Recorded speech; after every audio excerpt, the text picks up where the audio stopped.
तो दोस्तों नमस्कार, रेसलिंग सुपर धमाल में आपका स्वागत है। तो दोस्तों सबसे पहले हम बात करेंगे द पीस ब्रॉक लेसनर की। दोस्तों WWE सुपरस्टार सबसे पहले गुंथर ने बताया है कि वो आज भी ब्रॉक लेसनर के साथ मैच लड़ने की उम्मीद रखते हैं। इसके साथ ही उन्होंने ब्रॉक लेसनर को फाइनल बॉस बताया है, जो बेहद एक बड़ी बात है।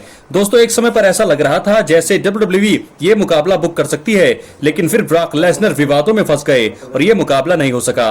गुंथर ने मेल स्पोर्ट के साथ बातचीत में बताया है कि उन्हें कब ये महसूस हुआ था कि ये मैच हो सकता है। आइए आपको बताते हैं कि गुंथर ने क्या कहा।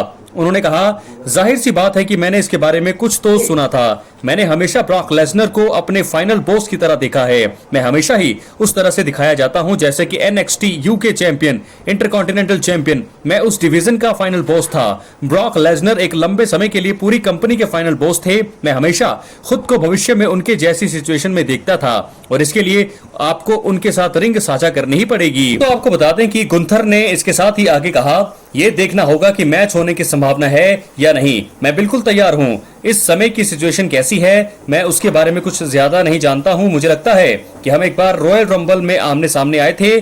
जिस तरह का रिएक्शन मिला था वो मेरे लिए इस बात की पुष्टि करता था। दोस्तों आपको इसी के साथ बता दें कि ब्रॉक लेसनर को आखिरी बार समर स्लैम 2023 में कोडी रोड्स के खिलाफ देखा गया था। उसमें ब्रॉक लेसनर को हार मिली थी। उन्होंने मैच के बाद किरदार बदलते हुए कोडी रोड्स के साथ हाथ मिलाया और उनका हाथ उठाकर अभिवादन भी किया था।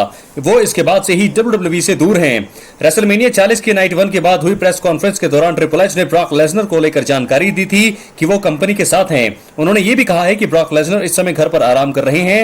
ये देखना होगा कि क्या कभी गुंथर और ब्रॉक लेसनर के बीच मुकाबला होगा या नहीं। तो दोस्तों क्या है आपकी राय, फिर कमेंट बॉक्स में जरूर दें। फिलहाल गुंथर ने ब्रॉक लेसनर को लेकर दी है बड़ी अपडेट। उन्होंने कहा है कि मैं तैयार हूं। WWE में 666 दिनों तक चैंपियन रहने वाले गुंथर ने ब्रॉक लेसनर के खिलाफ मैच की संभावना पर दिया है बयान। वो अभी भी तैयार हैं। तो चलिए दोस्तों बात करते हैं अगली स्टोरी का, अगली अपडेट का। तो बात करेंगे रोमन रेंस की। रेसलमेनिया 40 में कोडी रोड्स के खिलाफ हार के बाद रोमन रेंस WWE टीवी पर नजर नहीं आए हैं। वो इस समय ब्रेक पर चल रहे हैं। उन्होंने एक वीडियो के जरिए कहा था कि वो तगड़ी वापसी करेंगे। द ब्लड लाइन को इस समय आपको बता दें दोस्तों कि सोलो सिकोआ लीड कर रहे हैं और ग्रुप में काफी उथल पुथल मची हुई है। रोमन रेंस की गैर मौजूदगी में ब्लड लाइन ग्रुप में टामा टोंगा और टांगा लोआ शामिल हो गए हैं। अभी रोमन रेंस की वापसी संभव नहीं लग रही है। समर स्लैम से पहले शायद ही वो रिंग में एंट्री कर सकते हैं। हालांकि कुछ अन्य सिचुएशन उन्हें जल्दी वापसी के लिए मजबूर कर सकती हैं। इस वीडियो में हम उन 3 चीजों के बारे में बात करेंगे जो रोमन रेंस की जल्दी वापसी के लिए प्रेरित करेगी। सबसे पहले बात करेंगे दोस्तों, पहला कारण क्या हो सकता है कि रोमन रेंस समर स्लैम से पहले ही अपना जो है वो वापसी करें। दोस्तों सबसे पहले बात करेंगे जेकब फाटू का। रिपोर्ट में खबरें सामने आई थी कि पिछले महीने जेकब फाटू ने WWE के साथ कॉन्ट्रैक्ट साइन कर लिया है। Farmer MLW world heavyweight champion का काम पिछले कुछ समय से काफी चर्चा में चल रहा है। दोस्तों MLW वर्ल्ड हैवीवेट चैंपियन हम इसी की बात कर रहे हैं, जेकब फाटू की ही बात कर रहे हैं। फैंस अब WWE में उनके डेब्यू को लेकर जो है काफी उत्साहित हैं। कुछ फैंस को लगा था कि बैकलैश फ्रांस में उनका डेब्यू होगा, लेकिन ऐसा कुछ नहीं हुआ। इस बात की बहुत ज्यादा संभावना है कि फाटू को द ब्लड लाइन के एक मुख्य सदस्य के रूप में पेश किया जाएगा। ये इतना बड़ा हो सकता है कि रोमन रेंस को जल्द वापसी करनी पड़े।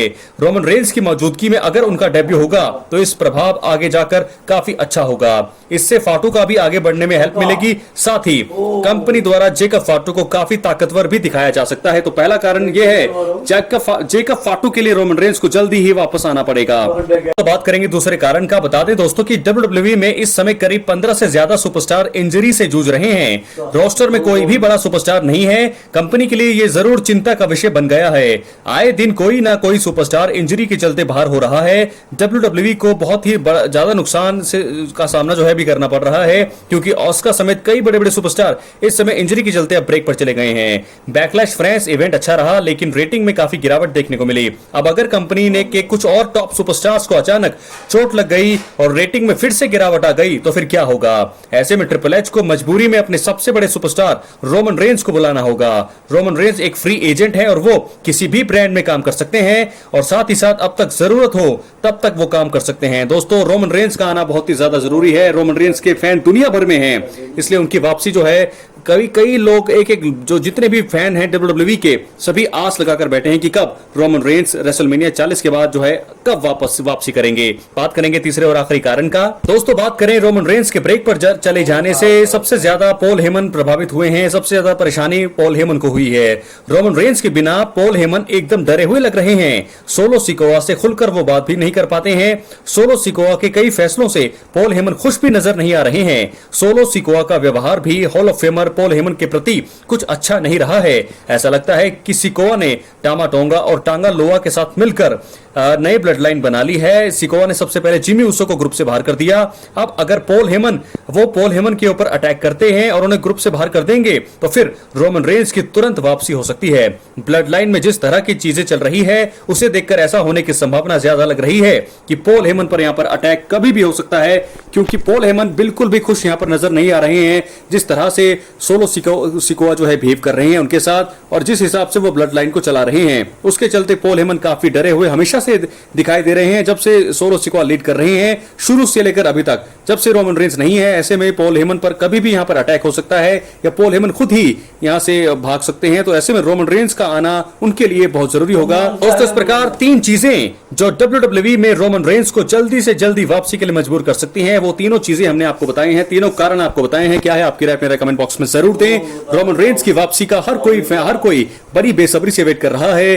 पॉल हेमन कर रहे हैं और वहीं सोलो सिकोआ जो है एक नई ब्लड लाइन तैयार कर चुके हैं। जेकब फाटू का रिटर्न यहां पर हो सकता है। अगर रोमन रेंस के साथ उनका रिटर्न हो तो फिर और भी ज्यादा सोने पर सुहागा होगा। तो दोस्तों कब होगा फिलहाल इसकी अभी कोई पुख्ता जानकारी सामने नहीं आई है, लेकिन समर स्लैम से पहले कहा जा रहा है कि रोमन रेंस एडवर्टाइज हैं। रोमन रेंस जो है समर स्लैम से पहले आते हुए हमें दिखाई दे सकते हैं, लेकिन अगर वो समर स्लैम में भी नहीं आते हैं तो शायद इसकी जो अपडेट है बड़ी जल्दी हमें देखने को मिलेगी। लेकिन तीन चीजें जिसके जरिए वो बड़ी जल्दी हमें देखने को मिल सकते हैं। क्या है आपकी राय अपनी राय कमेंट बॉक्स में जरूर दें। मिलते हैं अगली वीडियो में। चैनल पर नए हैं चैनल को सब्सक्राइब करें। बहुत बहुत धन्यवाद।